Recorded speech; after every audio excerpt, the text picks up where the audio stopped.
Está no ar, abre aspas, o primeiro jornal multidigital do eixo SP-Rio. Abre aspas. Apoio. FIA. A FIA faz diferença. Sicredi. Gente que coopera, cresce. Olá, muito bom dia. Quinta-feira, 29 de agosto.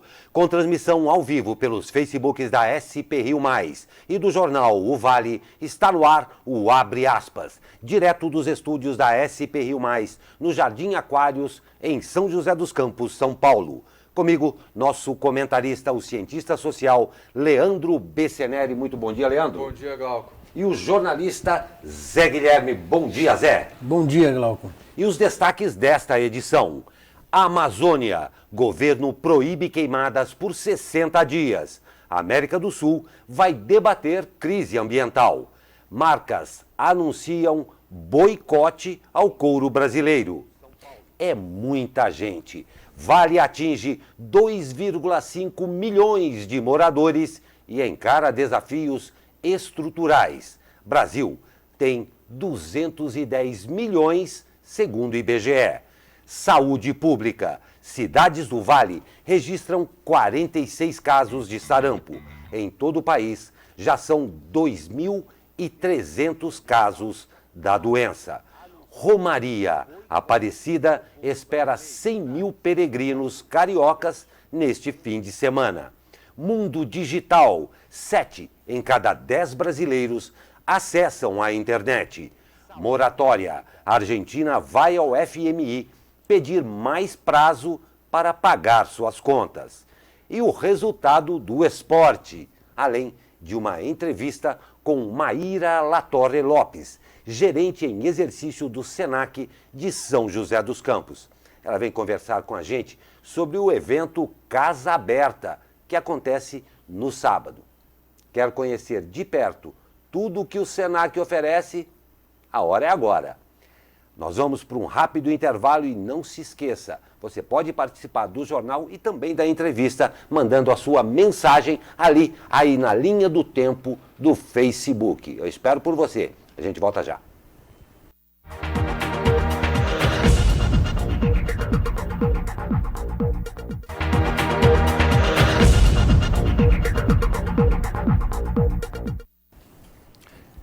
Queimadas proibidas. O governo do presidente Jair Bolsonaro decidiu proibir as queimadas em todo o país durante o período da seca. O decreto suspende a permissão do emprego do fogo por um período de 60 dias, com o objetivo de proteção ao meio ambiente. O Código Florestal permite as queimadas somente em casos específicos e desde que autorizadas por órgão ambiental. No caso dos povos indígenas, a prática é permitida na agricultura de subsistência. De acordo com o texto, a suspensão não será aplicada em casos de controle fitossanitários autorizado por órgão ambiental, em práticas de prevenção e combate a incêndios e na agricultura de subsistência de indígenas. A medida foi anunciada em meio à crise ambiental e diplomática provocada pela escalada do número de queimadas e do desmatamento na Amazônia. Na semana passada, o presidente Jair Bolsonaro editou decreto autorizando o uso das Forças Armadas no apoio aos estados da Amazônia Legal no combate ao fogo. Os presidentes de países que têm floresta amazônica vão se reunir no dia 6. Foi o que informou o presidente Jair Bolsonaro ontem. Segundo ele, presidentes de países com território amazônico se reunirão para discutir uma política única de preservação e desenvolvimento da região.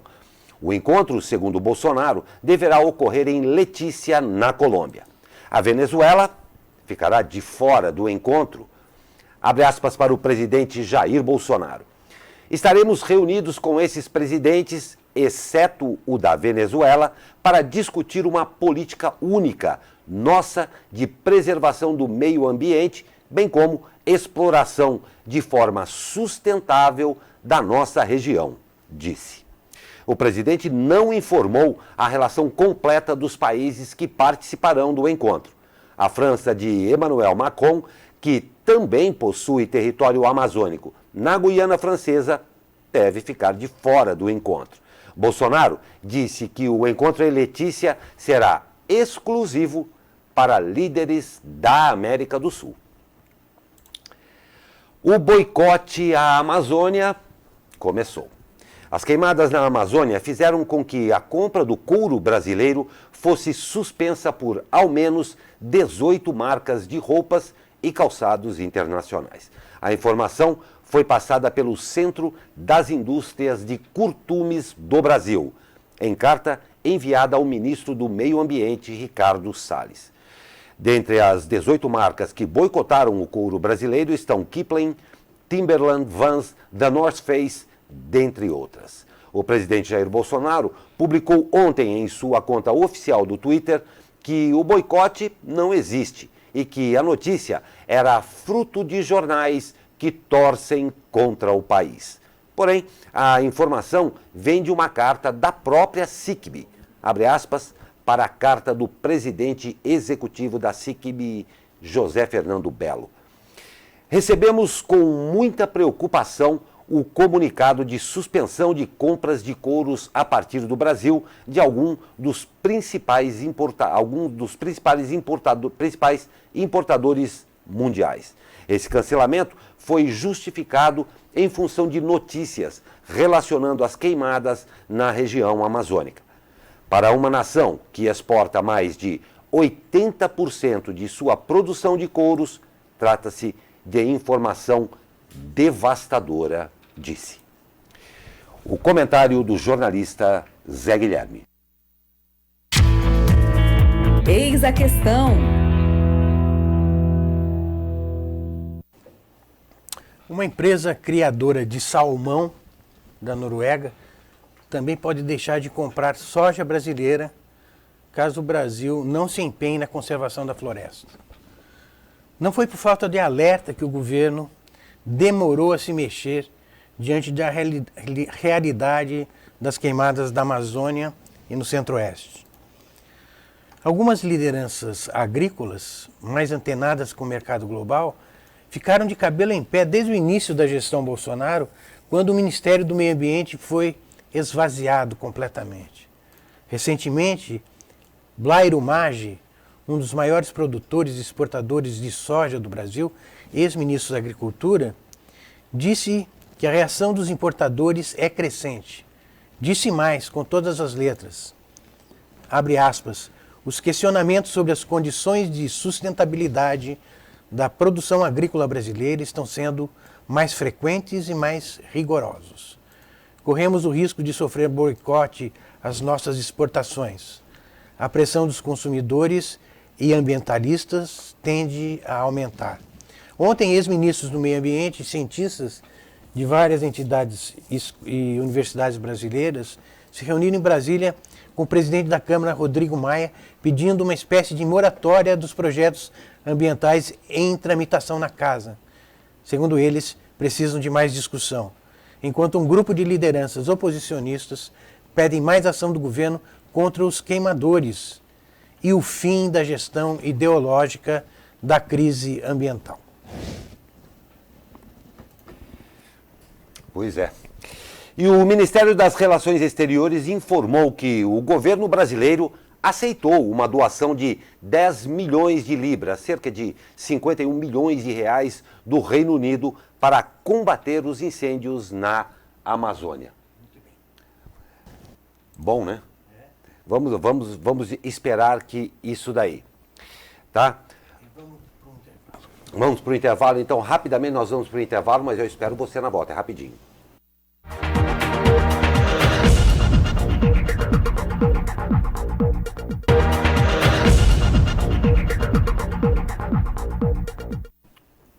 Eu vou pedir muita atenção de você, especialmente essa informação. O sarampo voltou e a melhor forma de combatê-lo continua sendo a prevenção. Por isso, vacine as crianças. Mais do que um ato de amor, proteger a saúde dos pequenos é um dever. Mas se você já é adolescente ou adulto e só tomou uma dose da vacina contra o sarampo ou não tem nenhum registro na sua carteirinha, procure um posto de saúde e vacine-se. Juntos, vamos mais uma vez erradicar o sarampo. Acesse o site da Prefeitura e saiba mais. Um serviço da Prefeitura de São José dos Campos com o apoio da SP Rio Mais. E nós temos o prazer hoje de receber Maíra Latorre Lopes, gerente em exercício do SENAC de São José dos Campos. Maíra, seja muito bem-vinda, um grande prazer recebê-la aqui em nossa bancada para falar de uma coisa muito interessante que é esse evento, o Casa Aberta. Muito obrigado pela sua presença aqui, Maíra. Eu que agradeço. Bom dia a todos, bom dia Glauco, bom dia a todos os ouvintes da rádio. Para a gente é uma honra, né? É uma grande oportunidade para divulgar esse evento tão importante para nós, do SENAC São Paulo. Não tem dúvida. E fala pra gente a respeito desse Casa Aberta, o que envolve, como é que vai ser? Bom, é a 4ª edição do Casa Aberta, né, esse ano. Ele começou em comemoração ao aniversário de 70 anos do SENAC e é uma oportunidade da gente levar a toda a comunidade, a toda a população, o jeito SENAC de educar, né? Então a gente tem um dia inteiro, começa às 10 horas da manhã, vai até às 16 da tarde, nesse sábado, dia 31. E é um dia para que as pessoas possam experimentar o jeito SENAC de educar, elas podem vivenciar práticas profissionais, descobrir até novas habilidades e vão ter uma série de atividades aqui em São José dos Campos e na rede toda do SENAC. São mais de 1.700 atividades em toda a rede. Aqui em São José dos Campos, em torno de 60 atividades. Em todo o Vale do Paraíba? Todo o Vale do Paraíba. Taubaté, Guaratiquetá, Pindamonhangaba também vão estar com as portas abertas para a população, para eles conhecerem o que o SENAC tem de melhor para entregar em questão da educação profissional. Dá um exemplo para a gente do que vai ter aí. Bom, a gente vai ter oficinas gastronômicas, né? Então, como harmonizar, de repente, uma bebida com algum tipo de alimento. A gente vai ter atividades para falar sobre segurança no ambiente domiciliar. A gente também tem atividades para que demonstram como harmonizar o ambiente com técnicas do Feng Shui.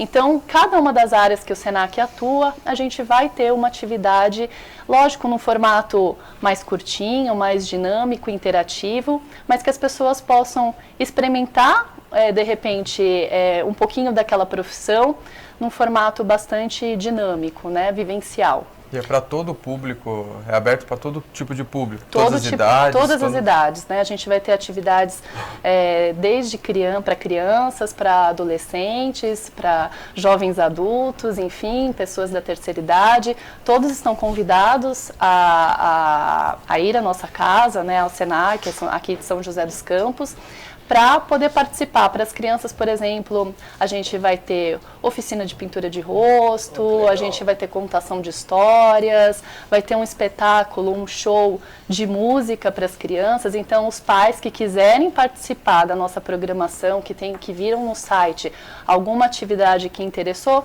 podem levar seus filhos, que a gente também tem atividades para eles. Hoje a frequência do SENAC, quantas pessoas frequentam o SENAC aqui de São José? Você tem esse número ou não? Eu não tenho o número de cabeça, mas são mais de umas 2.000 pessoas por mês circulando na nossa unidade. Eu não tenho um número exato, aproximadamente. Frequentando cursos técnicos, cursos livres, né, de formação inicial. A gente também tem alguns atendimentos à população que são feitos pelos nossos alunos dos cursos técnicos, né? Então, a gente tem ali algumas atividades que a população pode se inscrever, estética, por exemplo. Uma coisa que me chama muito a atenção, a despeito, eu já falei para você que eu sou apaixonado pelo SENAC, sei da seriedade enorme que tem essa instituição. Mas o fator informação dentro de uma contingência em que o emprego, a escolha da profissão está cada vez mais difícil, a informação é essencial. Esse Casa Aberta cumpre muito essa função de poder informar, até de uma maneira descontraída, para essas pessoas que estão chegando no mercado de trabalho para poder escolher, e aquelas que, acima assim mesmo. E aquelas que já estão inseridas no mercado de trabalho, poder prospectar alguma coisa para melhorar a sua condição na disputa do emprego, é por aí mesmo? Isso. O Casa Aberta, a proposta é realmente tornar acessível ali uma experiência educacional para a população. Né? Ela não vai sair dali com nenhuma formação, é mais uma experiência. E uma informação é imprescindível, Lógico, né? Informação. E aí tem uma série de atividades no nosso site, muitas delas ainda estão com vagas disponíveis, algumas já estão esgotadas, principalmente aquelas oficinas de gastronomia que todo mundo gosta de participar. Mas é uma oportunidade das pessoas conhecerem um pouquinho sobre profissões, né? E a possibilidade delas vislumbrarem aí uma carreira para elas. Então, assim, a gente tem até, por exemplo, oficina de currículo criativo, né? Então, como elaborar um currículo diferente para se destacar no mercado de trabalho. Tem oficinas relacionadas a questões de meio ambiente, de segurança do trabalho, enfim, tudo que o Senac oferece em seus cursos livres, né, de formação inicial continuada, cursos técnicos, a gente vai trazer um pouquinho uma experimentação, um gostinho para essas pessoas que passarem por lá nesse sábado. Nessa quarta edição, o que mudou, o que tem de novidade em relação à edição anterior? Tem alguma novidade? Cada unidade tem, né, a sua autonomia para propor atividades considerando a sua localidade, né? Então, a nossa preocupação como equipe, né, como unidade, é sempre olhar para a localidade onde nós estamos inseridos e ver aquilo que pode fazer mais sentido. Então, o formato, ele é parecido com o dos outros anos, né? Então tem muita atividade. Eu acho que para esse ano que a gente pode chamar a atenção é a participação e a apresentação de projetos de alguns alunos, né? De alguns cursos técnicos. Então, por exemplo, a gente está fomentando muito isso, para que as pessoas conheçam um pouco desse jeito Senac de educar, que é formar a pessoa em atividade, em ação, em atuação.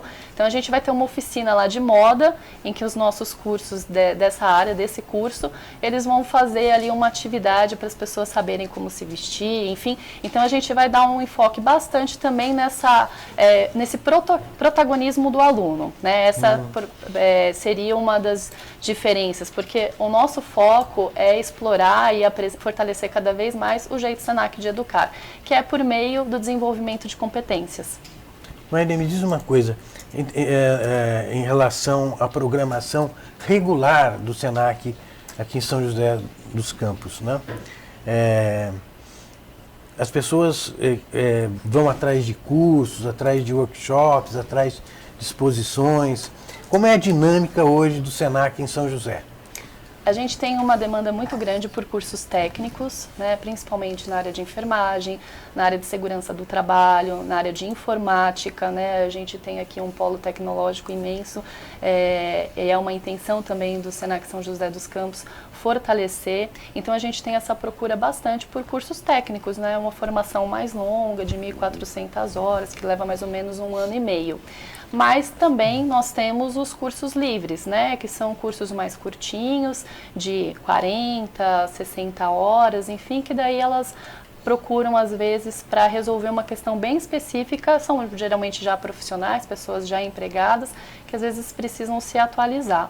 Né? Então a gente tem um pouco dessa dinâmica na nossa unidade. E tudo realizado na sede aí? Né? Todos aqui na nossa unidade, aqui em São José dos Campos. Fica na Vila Industrial, né? Isso.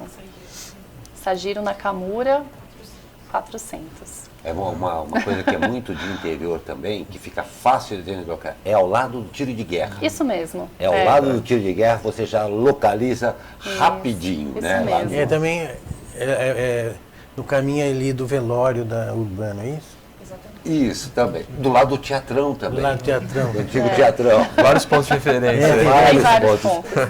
Hospital Municipal, pronto, já me perdi. Vocês estão com uma boa expectativa em relação ao público dessa edição? Sim, a gente já está com mais de 90% das vagas já preenchidas, né? A gente tem algumas atividades ainda que tem vagas disponíveis. E a nossa expectativa é receber em torno de umas 1.000 pessoas nesse sábado na unidade, pessoas de diferentes regiões aqui da cidade e que muitas vezes ainda não tiveram a oportunidade de conhecer. Para garimpar aí as vagas que ainda existem, as pessoas têm que Entra no Você site, já entrou no Facebook? faz. Entra no site, tá? O site é sp.senac.br/SJ Campus. E aí lá ela vai conseguir ver a atividade do Casa Aberta, a programação do Casa Aberta e ver quais são as atividades que ainda tem vagas disponíveis. Você tem lá aí algumas? Tenho, por exemplo... Só para dar o gostinho. Para dar o gostinho. Ao longo do dia todo, né, das 10h30 até as 15 horas, a gente vai ter ali uma ação com os nossos alunos de enfermagem para fazer aferição e pressão arterial e glicemia para quem tiver interesse de participar dessa atividade. Ela é livre, não precisa de inscrições.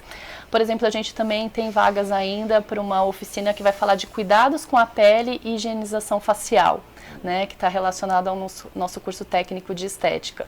Então, as pessoas também podem se inscrever.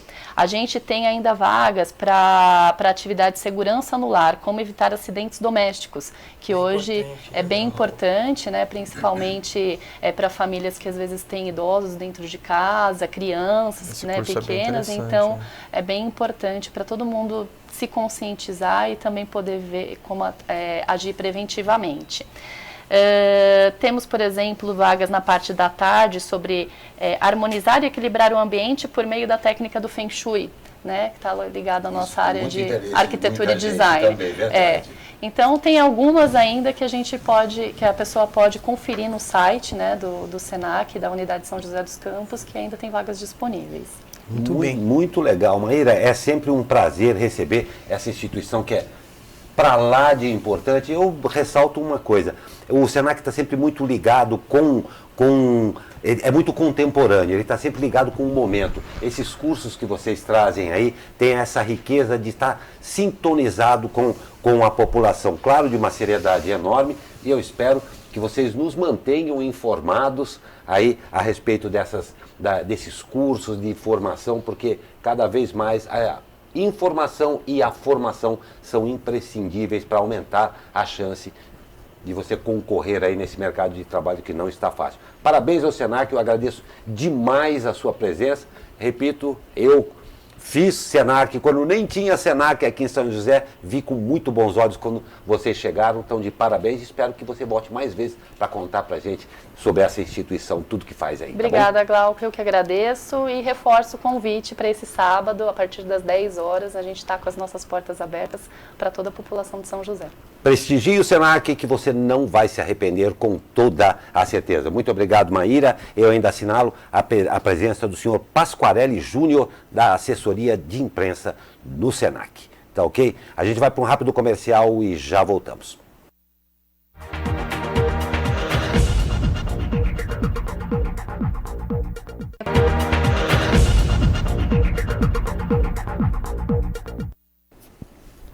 E nós voltamos com o tempo para saber como é que fica, se vai ter sol, se vai ter chuva, com ela, Cristiane Nascimento. Bom dia, Cristiane.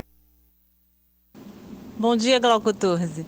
O sistema de alta pressão permanecerá influenciando as condições do tempo em São Paulo nesta quinta-feira. Haverá variação da nebulosidade ao longo do dia. O céu estará nublado a parcialmente nublado e não há previsão de chuva. As temperaturas estarão em ligeira elevação em relação ao dia de ontem, com a máxima prevista de 20 graus para a Serra da Mantiqueira, 28 graus para a capital paulista e o Alto Tietê e 29 graus para a região do Vale do Paraíba e do Litoral Norte. Cristiane Nascimento do Tempo Vale para o jornal Abre Aspas.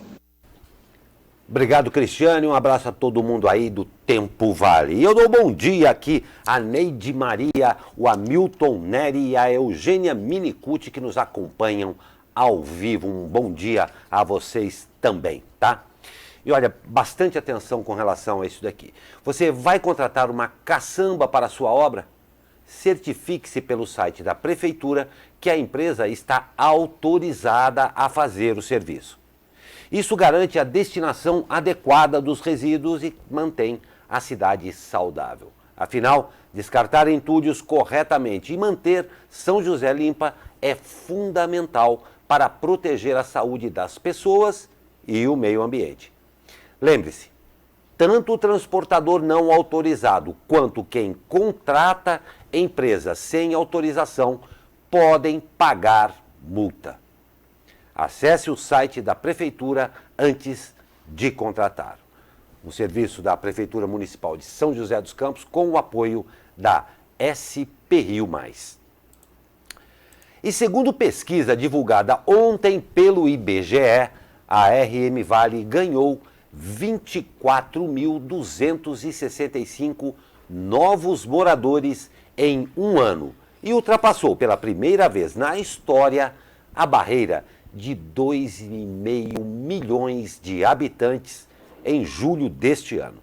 Os números mostram que a população da RM Vale cresceu 1% em um ano e 12,72% desde 2010, ano do último censo do IBGE, quando tinha 2,26 milhões de moradores.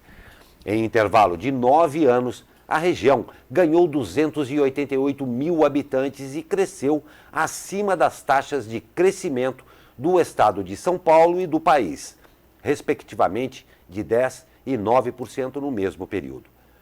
O Vale do Paraíba é a 12ª região mais populosa do país, em um grupo de 26 regiões metropolitanas. Está à frente de regiões como Goiânia, Belém, Grande Vitória, Natal, Maceió, João Pessoa, Teresina e Florianópolis. E no âmbito geral, o Brasil tem uma população total de 210.147.125 pessoas. Em 1º de julho do ano passado, o número era de cerca de 208.494.900 pessoas. O crescimento absoluto da população em um ano foi de 1.652.225 pessoas, o que representa aumento de 0,7%. O estado com a menor população continua a ser Roraima, que chegou a 605.761 pessoas, crescimento de 5,06%.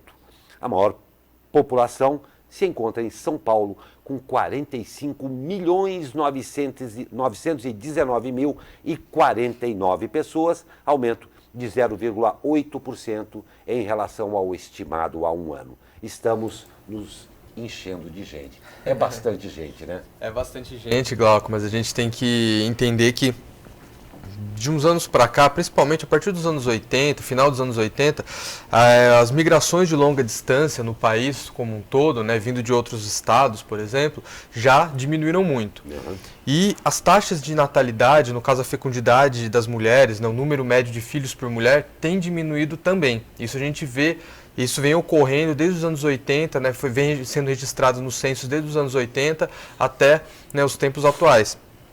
E esse crescimento que ocorre hoje, ele é decorrente em partes não, mas ele é decorrente principalmente da inércia demográfica. O que é?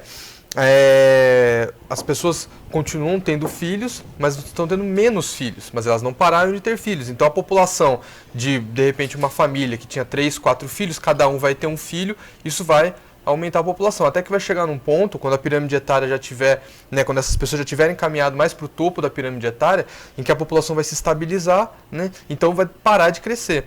Mas, de fato, esse crescimento populacional, quando a gente olha o estado de São Paulo, ele representa 21% da população do país. Um estado representa 21% da população em relação aos outros 27 estados da federação. Então, assim, quando a gente pega o todo, São Paulo tem uma representatividade populacional muito grande, né? E esse crescimento da RM Vale também é muito atribuído pela questão da desconcentração, que é o processo chamado de desconcentração concentrada da região metropolitana de São Paulo, de empresas que se destinam para outras regiões, como, por exemplo, o Vale do Paraíba, Baixada Santista, a região metropolitana de Campinas, por uma série de fatores. A mão de obra é mais barata, você tem terrenos mais baratos, né? Enfim, e você um espalhamento maior disso. E aí também o que colabora é a integração dessas regiões, né? Quando a gente olha, por exemplo, o Vale do Paraíba, nós temos aqui um mapa do Atlas da região metropolitana do Vale do Paraíba e Litoral Norte, da RM Vale, que é uma região metropolitana recente, né, de data de 2012. Aqui estão os 39 municípios da região metropolitana. A gente tem uma comparação em relação às taxas de crescimento, né, da população no ano 2000, que é o mapa acima, e no ano 2010, que é o mapa abaixo. Então a gente vê que há um arrefecimento desse crescimento. Entretanto, as regiões continuam crescendo. E onde que cresce mais? Quando a gente olha para esse mapa, a gente pode pegar aqui o município número 33 é São José dos Campos, para a gente ter uma ideia, né? No Atlas, eu sou um dos autores, a gente não colocou o nome dos municípios no mapa, porque senão ia ficar muito poluído, né? Então, é que a gente vê que de 2000 para 2010 há uma redução do crescimento, porém o crescimento ele continua. Então, a gente olha esses municípios que cortam nos quais a Dutra cortam eles, né?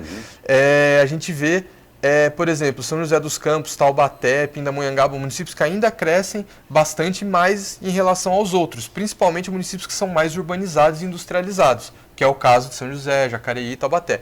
E no litoral norte, a gente vê também esse crescimento. São Sebastião, Ilhabela, principalmente Caraguatatuba, por causa da indústria do petróleo, né, que a gente tem ali a questão do pré-sal, Ilhabela, Caraguá e São Sebastião, e o Porto de São Sebastião também, né.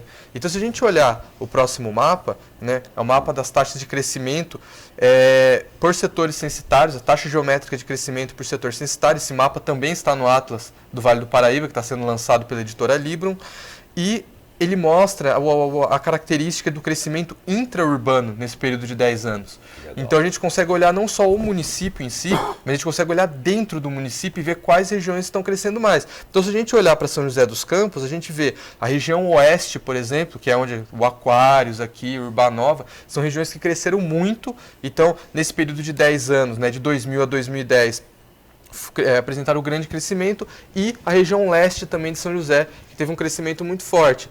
Por que esses dados são de 2000 e 2010? Porque a gente ainda não tem o censo de 2020. Por isso que é importante a gente ter o censo de 2020 para a gente poder entender, né, como que se deu esse crescimento populacional. E o próximo mapa, ele mostra a participação no crescimento populacional da migração em 2000 e 2010 do crescimento vegetativo, de 2000 e 2010. O que é o crescimento vegetativo? Nascimentos menos mortes. O vermelho, o que é? O vermelho é o crescimento vegetativo de 2000, né? E o laranja é o crescimento vegetativo de 2010. Então a gente percebe um aumento do crescimento vegetativo, da participação do crescimento vegetativo, e uma diminuição da migração, que é o amarelo ali de 2010. A gente percebe que ele caiu em praticamente todos os municípios, né? Então a gente percebe que essas migrações de grande distância, elas se arrefeceram, elas são muito pequenas hoje, e que os grandes deslocamentos, eles estão principalmente na região, eles são deslocamentos intrametropolitanos para dentro da região metropolitana do Vale do Paraíba, né? Então, por exemplo, a pessoa que mora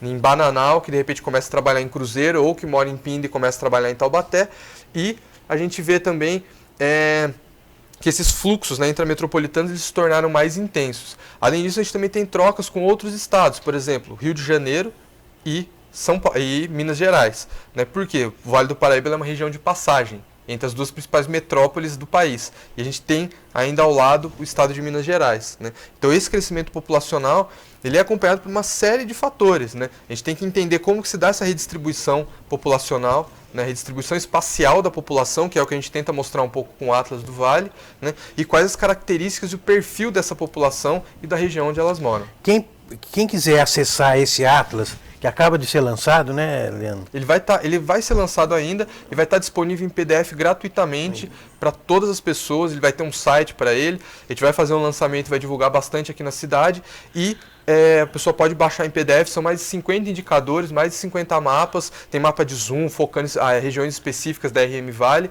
e com informações bem didáticas para o pessoal entender a dinâmica do município, dos municípios, né? Muito legal. Você foi um dos que participou na confecção disso tudo, na pesquisa e tal. Tá de parabéns, Leandro. Muito Obrigado. legal. A gente já teve uma amostra aí, realmente uma coisa imprescindível para quem quer ter um entendimento mais apurado do que realmente acontece E aqui. quando estiver no ar, você informa a gente. Não tem a Vou menor informar, dúvida. com certeza. certeza mesmo. Bem legal. Parabéns. Obrigado. E 7 cidades que integram a RM Vale já tiveram confirmações de casos de sarampo neste ano. Até o momento, são 46 vítimas da doença confirmadas na região. A maior quantidade se encontra em São José dos Campos, que confirmou 18 casos da doença. Em seguida vem Caçapava, com 14 confirmações, Taubaté e Pinda, com 5, Jacareí 2, Ilhabela 1 e Aparecida 1 caso importado e outros 2 sendo investigados. Em todos os casos, as prefeituras da região informaram que não houve grandes complicações na saúde das vítimas. Segundo o boletim epidemiológico do Ministério da Saúde, divulgado ontem, no Brasil já foram registrados mais de 2.331 casos confirmados de sarampo nos últimos 3 meses. E o presidente Jair Bolsonaro poderá ser a grande estrela do evento Innovation Brazil Leaders Forum de 2019. Encontro de líderes empresariais que será realizado de 15 a 17 de setembro no Parque Tecnológico de São José dos Campos. O presidente foi convocado para o encontro e, caso aceite o convite, falará sobre a vocação do Vale do Paraíba como Vale do Silício brasileiro. Segundo a assessoria do evento, caso Bolsonaro não possa participar, um representante do governo será enviado. E sobre o evento serão 34 palestrantes abordando temas como economia, investimentos, tecnologia e gestão pública. A organização diz que o evento vai reconhecer empresas e valorizar pessoas que entregam resultados através da inovação e promover ambiente de cooperação, ampliando a visão estratégica de negócios. E pesquisa realizada pela ACCIP, Associação Brasileira de Entidades de Crédito Imobiliário e Poupança, aponta que a procura no setor imobiliário cresceu 40,3% comparado ao mesmo período do ano passado. Depois de 3 anos de quedas, os dados são favoráveis ao mercado. Na cidade de São José dos Campos, o aumento ficou na faixa de 57%. Segundo especialistas, essa é uma ótima oportunidade para as pessoas garantirem seu imóvel e principalmente para quem deseja ter seu investimento valorizado. E olha só, o Santuário Nacional de Aparecida espera receber 100 mil pessoas no próximo sábado para a Romaria da Arquidiocese do Rio de Janeiro, que chega à sua 87ª edição. A peregrinação, que neste ano pede por novas vocações sacerdotais, é uma das mais antigas entre as que visitam a Basílica anualmente. As atividades da peregrinação começarão às 6h30 da manhã, com concentração na tribuna Papa Bento XVI, seguida pela recitação do Rosário às 7 horas. O ponto alto da programação acontece às 9 horas, com uma missa solene no altar central. Nesta edição, a Romaria tem como tema Virgem Maria, Mãe dos Sacerdotes, eis-me aqui. E o governo Felício Ramute prorrogou por mais 24 meses o contrato com a Associação Paulista para o Desenvolvimento da Medicina para a gestão do Hospital Municipal. Nesse período de 2 anos, a entidade deve receber da Prefeitura 382,38 milhões de reais. O valor representa 15,6% a mais do que o previsto inicialmente no contrato, assinado em julho de 2017. Nesse intervalo de 2 anos, no entanto, o contrato já havia sofrido reajustes e aditamentos. O custo mensal inicial, por exemplo, era de 13,77 milhões. Um ano depois, em julho de 2018, sofreu reajuste de 2,5% e chegou a 14,12 milhões. Inaugurado em 1978, o hospital é gerenciado pela SPDM desde 1996. A unidade tem credenciamento para a realização de procedimentos de alta complexidade, como cirurgias ortopédicas e procedimentos neurocirúrgicos. Com 362 leitos, o Hospital Municipal recebe aproximadamente 750 pessoas por dia no seu pronto-socorro. São cerca de 2.000 internações mensais e 11.000 atendimentos ambulatoriais. Realiza cerca de 500 cirurgias eletivas por mês e 300 de urgência. Conta com 1.900 funcionários, sendo 500 médicos. Sim, é um hospital gigante, um hospital referência na região toda. Na região toda, exatamente. Exatamente.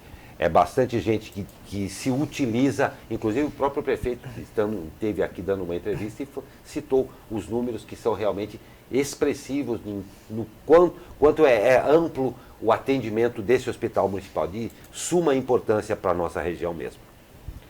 E em ação coordenada, o Tribunal de Contas do Estado de São Paulo realizou fiscalização surpresa para vistoriar o fornecimento, distribuição e controle de medicamentos na rede de saúde em 13 municípios da RM Vale. Outros 208 municípios do estado foram fiscalizados. A ação, realizada em hospitais, UBSs, farmácias e almoxarifados, foi executada in loco por agentes de fiscalização do TCE nas cidades.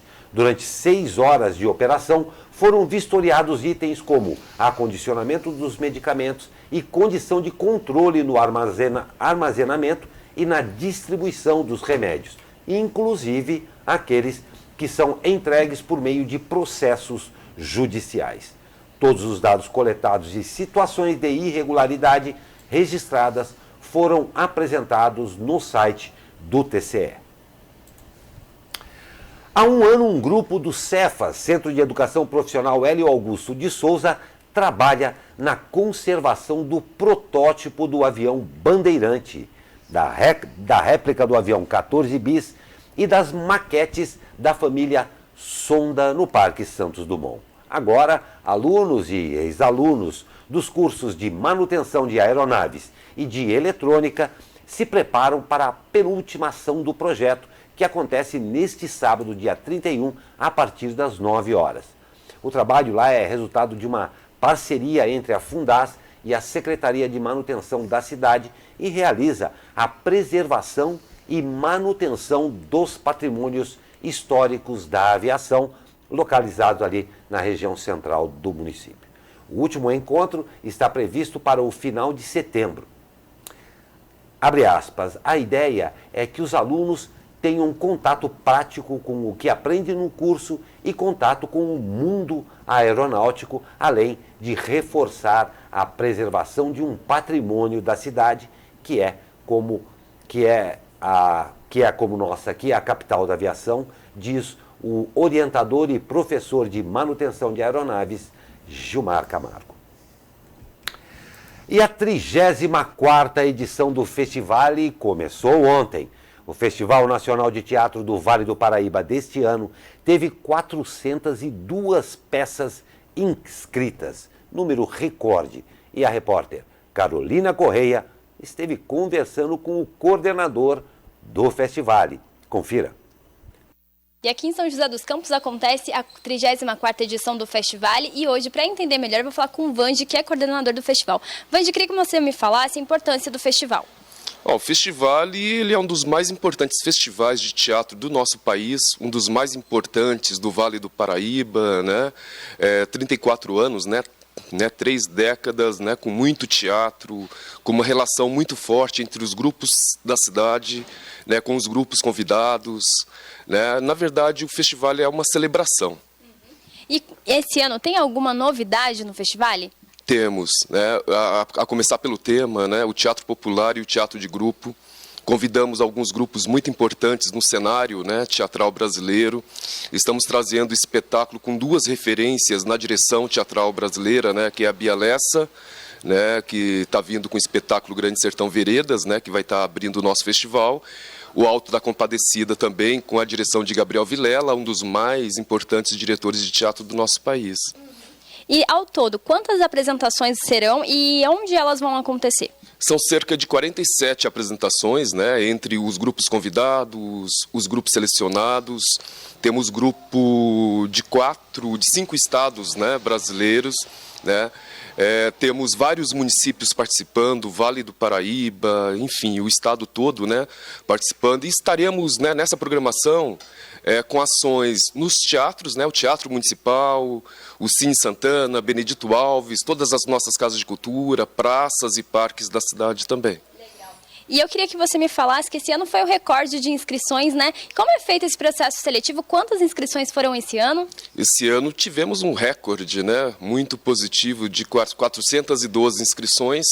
Um fato, né, importante é o sistema, né, online, né, que é o 3º ano que a gente está fazendo o festival dessa forma, acaba atraindo, né, muitos grupos, né, que de alguma forma não acessavam, né, no formato tradicional, né. Mas foi um recorde muito interessante, muito positivo, uma equipe, né, contamos com uma equipe curatorial de 5 pessoas selecionando a miúde todos esses trabalhos. Legal. E eu queria que você falasse como é que está a expectativa para o público no festival deste ano.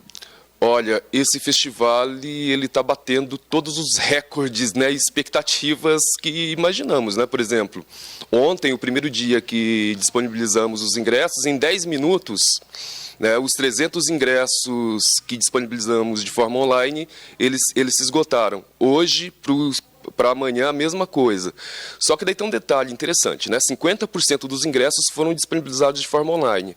Lá no Teatro Municipal, especificamente nesse teatro, todos os dias, 2 horas antes do início do espetáculo, a gente vai abrir a bilheteria com a outra metade dos ingressos.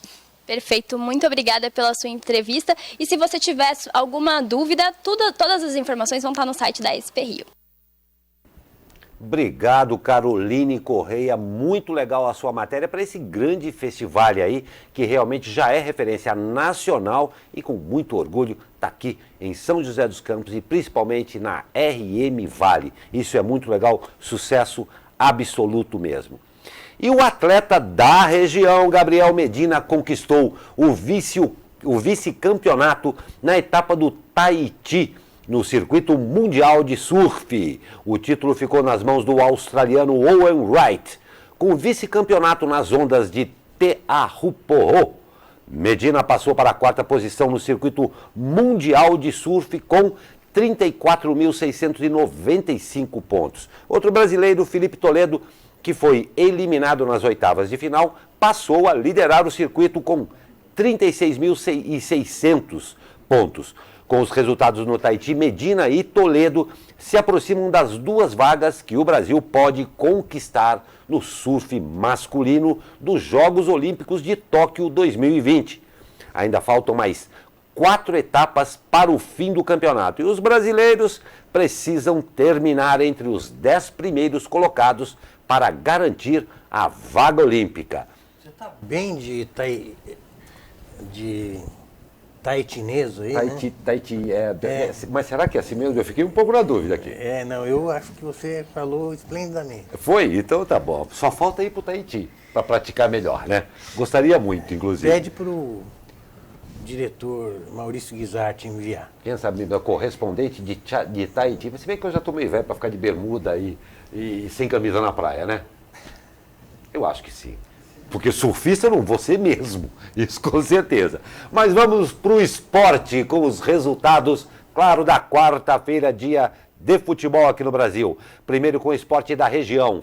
Vitória suada. Em jogo emocionante, o São José Basquete superou o paulistano pelo placar de 66-62. Os joseenses, comandados pelo técnico Paulo César Jaú, somam agora 4 vitórias e 4 derrotas no Campeonato Paulista.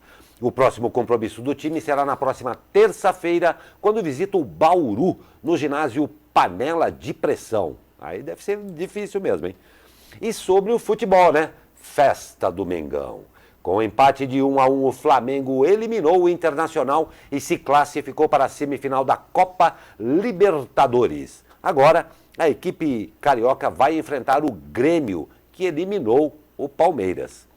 E o confronto entre as duas equipes pelo torneio sul-americano será nos dias 2 e 23 de outubro. E olha, hoje tem decisão. Pelas quartas de final da Copa Sul-Americana, Corinthians e Fluminense se enfrentam às 21h30 no estádio do Maracanã, Rio de Janeiro. Lembrando, hein, que no jogo da ida que ocorreu em São Paulo, as duas equipes empataram por 0-0. Ou seja, quem vencer está classificado para a semifinal. Pois é. E está chegando aí, nós estamos já em contagem regressiva, aí ontem era 10, agora nós estamos no 9 aí, para esse que eu recomendo que você não perca, o primeiro Festival Gastronômico Viva Mantiqueira.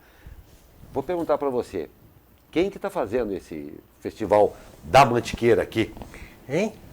Quem? Exatamente. São os portais Degusta e SP Rio Mais. SP Rio Mais. É porque todo dia ele me pergunta, né? Porque mas eu quero saber quem está fazendo mas isso eu aí. sei, eu sei. Mas hoje eu quis ser mais rápido do que você. Então, olha, aí uma grande promoção do Degusta Vale e da SP Rio Mais, claro, com o apoio aí da Prefeitura Municipal de São José dos Campos e também do Conselho Municipal de Turismo e com o patrocínio da Supergás Brás. Vai ter cogumelo, você pode. Para vegetariano, vai ter opções. A produção de cogumelos na região é muito grande, né? Sim. E então tem lá o... Aonde que vai ocorrer? Aonde que vai ser? Em São Francisco Xavier. São Francisco Xavier, quais os dias? 7 e 8 de setembro. Estarei lá. Já está aliás, você já estava convocado. Nós estamos só ratificando a sua presença aqui. Estarei lá para degustar o risoto de champignon. Olha, muito bom. Muito bom. Excelente. Vai ter aula show de culinária com o chefe Rodrigo Oliveira, show de Tuia Lencioni e Ana Vilela e o mais legal, de grátis, pertinho aqui em São Francisco. Vamos prestigiar nossos produtores e nossos produtos aqui. Tá bom? Nós estamos chegando ao final dessa edição. Quero meu bom dia a todos vocês. Então, eu trouxe uma foto interessante. Eu adoro quando tem um arremate seu, Zé. Você sabe onde é isso? Eu acho que eu sei.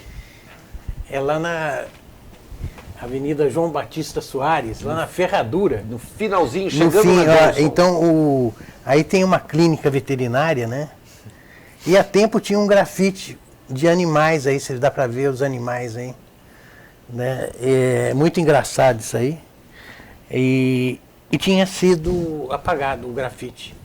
E agora, acho que a popularidade do negócio era tão grande que eles tiveram que refazer esse mural aí com os animais nessa parada de ônibus aí no Jardim das Indústrias. Fica bacana, né? Uma coisa criativa, uma arte aí no ponto de ônibus. Ficou muito bonito. Eu sempre passo ali, ficou realmente muito interessante. E eu já vi várias pessoas. Outro dia estava uma senhora com uma menininha que ela estava impressionada porque ela não estava entendendo e a mãe estava tentando explicar o porquê que o porquinho estava de terno e gravata. Muito interessante, de extremo bom gosto. Parabéns a todos vocês. Senhores, o meu cordial bom dia, Leandro. As suas considerações finais, eu estou bem formal hoje. Eu que agradeço a presença e até semana que vem. Um abraço a todos aí. Muito obrigado pela sua presença e parabéns pelo seu Atlas aí. Muito legal mesmo. Obrigado. Zé Guilherme. Até amanhã. Até amanhã a todos vocês e a você que nos acompanha nessa edição. Eu espero por vocês amanhã. Ótimo dia a todos.